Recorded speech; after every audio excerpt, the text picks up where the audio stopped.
जय शिवराय जय शंभूराज.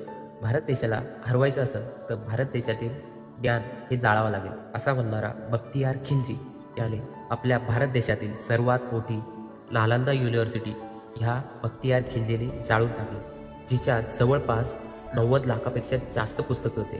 ती 3 महिने जळत राहील. ही युनिव्हर्सिटी एवढी मोठी युनिव्हर्सिटी होती की जिथं एका टायमाला 10,000 विद्यार्थी शिकत होते आणि 2,000 शिक्षक हे शिकू शकत होते.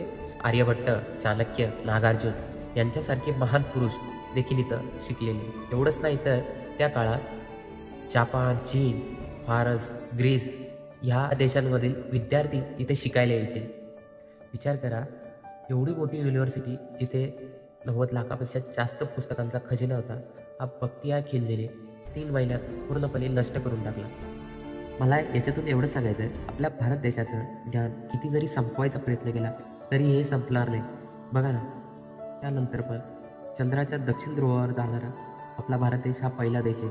एवढंच नाही, आपले छत्रपती शिवाजी महाराज त्यांच्या टेक्नॉलॉजी, त्यांचा गनिमी कावा हा आज विदेशात शिकवला जातो. गोरिला वॉर अशा वेगवेगळ्या टेक्निक्स ज्या आहेत त्या बाहेर देशात शिकवल्या जातात.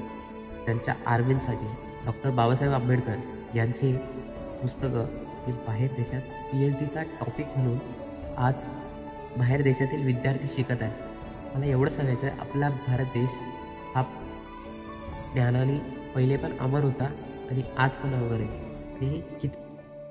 जय शिवराय.